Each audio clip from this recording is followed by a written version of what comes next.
አሁን በዲቴል አይደለም እያየን ያለ ነው። ምዕራፉ ምን ይመስላል? ሃይላይት ጠቅጠቅ ያደረግን እያየን ነው። አሁን ምን አየን ማለት ነው? የተሰጡት ሙሉ ቁጥሮች በብቸኛ አካፋይ ተተነተናለ። ይሄው በብቸኛ አካፋይ ተነተን አየን፣ በኃይለ ቁጥር አስቀመጥን። ቻው።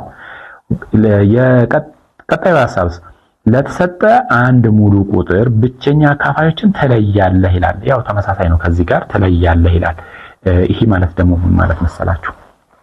ይሄ ማለት ይሄንኑ ቁጥር ደግሞ መልሼ ልስራላችሁ። ይሄንኑ ቁጥር መልሼ ልስራላችሁ። ለምሳሌ 24 ቢሰጠን የዚህ የ24 አካፋዮች እነማን ናቸው ማለት 24 ለማን ይካፈላል?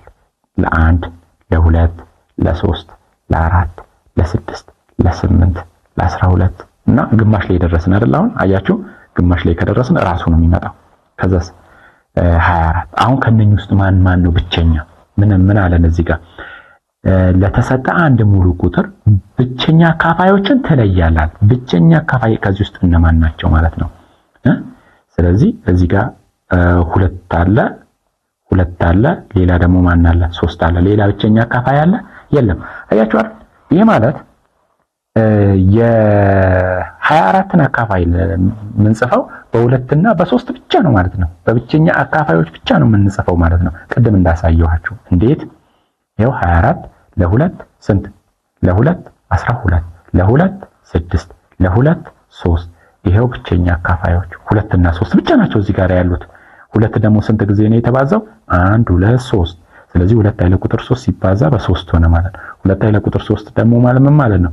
2 ሲባዛ 2 ሲባዛ 2 2 ሲባዛ 2 ስንት ነው? 4 4 ሲባዛ 2 ስንት ነው? 8 አሁን ደግሞ ይሄ 8 ከሆነ 8ን በ3 ስንት ነው? 24 እንደዚህ እያደረግን ነው የምንሄደው ማለት ነው። አያችሁ አይደል? ስለዚህ ይሄንንም ትማራላችሁ። ሌላው ደግሞ ሐሳብ ምንድነው? እሱ ሌላው ሐሳብ ይሄንን እናጥፋው። ተጨባጭ ፕሮብሌሞችን ለመፍታት የሙሉ ቁጥሮችን አካፋይ እና ተካፋይ ትጠቀማለህ ይላል። አካፋይና ተካፋይ ምን ማለት ነው? አሁን እዚህ ጋር በኋላ ላይ የቃላት ፕሮብሌሞችን እንሰራለን። ሃይላይት አንድ ጥያቄ ሰርቼ ላሳያችሁ እንዴት እንደሆነ። አሁን ይሄንን አንድ የቃላት ፕሮብሌም ሰርቼ ያሳያችኋለሁ እንዳልኳችሁ። አሁን እዚህ ጋር እንመለስ እስቲ ወደ ጥያቄው እንሂድ። ምንድነው የሚለው ጥያቄው? አንድ ቅድመ አንደኛ ደረጃ ማለት ኬጂዎች ማለት ነው። ኬጂ ነርሰሪ፣ ኬጂ 1፣ ኬጂ 2 ወይም ደግሞ ኬጂ 1፣ ኬጂ 2፣ ኬጂ 3 ድረስ ያሉ ማለት ነው። አንድ ቅድመ አንደኛ ደረጃ እና አንደኛ ደረጃ ከተባለ ደግሞ ከአንደኛ ክፍል እስከ 8ኛ ክፍል እናንተ ናችሁ ማለት ነው። ስለዚህ አንድ ቅድመ አንደኛ ደረጃ እና አንደኛ ደረጃ ትምህርት ቤት በአንድ ቅጥር ግቢ ውስጥ ሲሆኑ የቅድመ አንደኛ ደረጃ ክፍለ ጊዜ ርዝመት 30 ህፃናት በጣም ህፃናት ስለሆኑ ብዙ አንዱ ክፍለ ጊዜ 30 ደቂቃ ብቻ ነው የሚቆየው ማለት ነው ሲሆን የአንደኛ ደረጃ ክፍለ ጊዜ ደግሞ የናንተ እንደሚታወቀው 40 ደቂቃ ነው። የተለያዩ ሁለት ደውሎች ለሁለቱም የትምህርት ደረጃዎች ይደወላሉ። ትምህርቱ የሚጀምርበት 3 ሰዓት ከሆነ ሁለቱም ደውሎች በተመሳሳይ የሚደወሉት ስንት ሰዓት ላይ ነው ይላል። አያችሁ አይደል? አሁን ምንድነው የምናደርገው ማለት ነው? የቃላት ፕሮብሌም ምንድነው ቅድም ያልነው አካፋይና ተካፋይን ቀጥታ በቃላት ፕሮብሌም ላይ ታያላችሁ ይላል። ስለዚህ ሁለቱ የክፍል ደረጃዎች እነማን ናቸው? ኬጂ እና ከአንደኛ እስከ 8ኛ ናቸው ብለን እናስብ። አሁን ክላስ ስታርቲንጉ ስንት ነው? የክላስ የጀመረበት ስንት ሰዓት ላይ ነው? 3 ሰዓት ላይ። በቃ ይሄ ይጠቅመናል። አሁን ከዛ ቀጥሎ ደግሞ ምንድነው የምናደርገው? የመጀመሪያው ክፍለ ጊዜ የአንደኛው ክፍለ ጊዜ ስንት ደቂቃ ነው? አሁን ስንት ደቂቃ ነው? በቃ የመጀመሪያው ከ30 ደቂቃ በኋላ ይደወላል። ይሄ ደግሞ ከ40 ደቂቃ በኋላ ይደወላል። ሁለተኛው ክፍለ ጊዜ ደግሞ 30 ላይ 30 ስንጀምር 60 ከ60 ደቂቃ በኋላ የኬጂ ይደወላል። ይሄ ደግሞ ከ80 ደቂቃ በኋላ ሁለተኛው ይደወላል። ሶስተኛው ክፍለ ጊዜ ደግሞ የኬጂ ከስንት ላው ላይ 30 ከ90 ደቂቃ በኋላ ይደወላል። የዚህኛው ደግሞ 40 ላው ላይ 120። ሶስተኛው ክፍለ ጊዜ ከአንደኛ ክፍል እስከ 8ኛ ክፍል ሶስተኛው ክፍለ ጊዜ ከ120 ደቂቃ በኋላ ይደወላል። አራተኛው ክፍለ ጊዜ ደግሞ ስናይ የኬጂዎችን 120ኛው አያችሁ አይደለ? አሁን በ120ኛው ደቂቃ እዚህ ጋር ተመሳሳይ ነው ማለት ነው። አያችሁ ክፍለ ጊዜው ይለያይ እንጂ ሰዓቱ ተመሳሳይ ነው።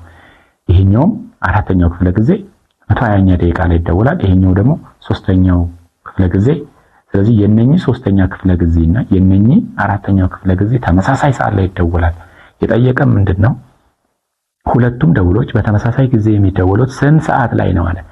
እኛ አሁን በደቂቃ ነበር እየሰራን ያለ ነው አይደል? ይሄ ማለት አይታችሁ ከሆነ የ30 ተካፋዮች ናቸው እነኚህ የ30 ተካፋይ የ30 ተካፋይና አካፋይን በተመለከተ ነው አይደል? ይሄ የቃላት ፕሮብሌም ያለው። ስለዚህ ይሄ የ30 ተካፋይ ነው፣ ይሄም የ40 ተካፋይ ነው። እንዴ ነው ጊዜ ቤት ማለት እኮ ነው። 30 በ1 30 በ2 30 በ3 30 በ4 40 በ1 40 በ2 40 በ3 እያልን ስንሄድ እነኚህን ቁጥሮች በቃ ዝም ብሎ እያለ ይቀጥላል። ስለዚህ ትንሹ አሁን እዚህ ጋር ከተካፋዮች ውስጥ ምን አገኘን? ተመሳሳይ ያገኘናል። ስለዚህ ተመሳሳይ የሚደወልበት ሰዓት ከ120 ደቂቃ በኋላ አገኘን ማለት ነው። አጠቃላይ 120 ደቂቃ 120 ደቂቃ ደግሞ ወደ ሰዓት ስንቀይረው 120 ደቂቃ ሲካፈል ለ60 ይሄንን 12 ስድስተኛ ይሆናል። ይሄን ደግሞ ስናካፍል 2 ሆነ። 2 ሰዓት ከ2 ሰዓት በኋላ ሁለቱም እኩል ሰዓት ላይ ይደወላል። መጀመሪያ የጀመረው ስንት ሰዓት ነው? 3 ሰዓት። ስለዚህ እዚህ ላይ ስንት እንደምራለን ማለት ነው? 2 ሰዓት ስንጨምር 5 ሰዓት ላይ ነው ማለት ነው። ሁለቱም ክፍለ ጊዜዎች በአንድ ጊዜ የሚደወሉት ልክ 5 ሰዓት ላይ ሁለቱም ደውሎች በተመሳሳይ ሰዓት ይደወላሉ ማለት ነው። ይህንን ይመስላል እንግዲህ የቃላት ፕሮብሌም።